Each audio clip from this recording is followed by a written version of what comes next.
en France, un rassemblement pour rendre hommage aux victimes. On retrouve Florent Rodeau sur place. Quelle est la situation actuellement ?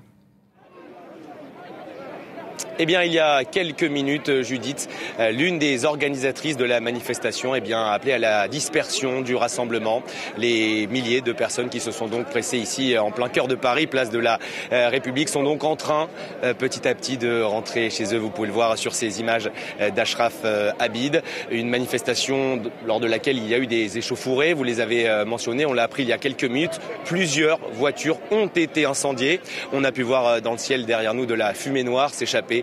Les pneus des voitures qui ont donc brûlé, les forces de l'ordre qui ont après reçu des pavés de la part de certains manifestants.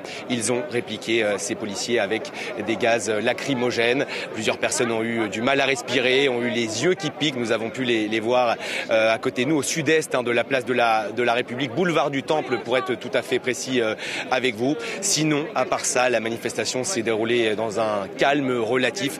Quelques pétards ici et là, mais la manifestation qui est donc en train de s'achever ici, place de la République à Paris. Que sait-on des victimes de l'attaque d'hier, aujourd'hui ?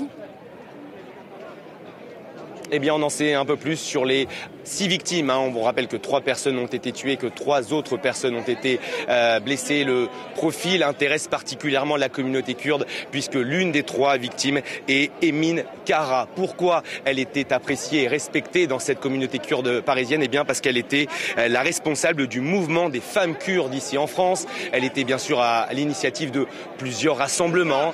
Et quand on parle de femmes kurdes en France, on pense forcément aussi à l'assassinat de ces 3 militantes kurdes. C'était le 9 janvier 2013.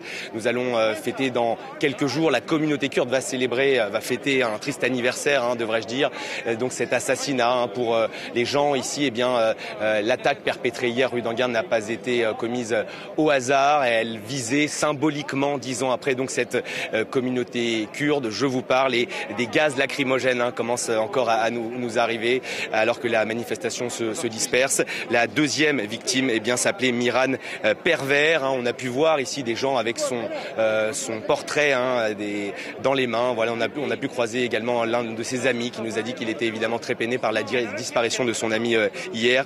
Et puis la troisième personne, c'est Abdul Rahman Kizil. C'est un citoyen kurde ordinaire. Voilà donc pour l'identité des 3 personnes tuées hier rue d'Anguin dans le 10e arrondissement de Paris.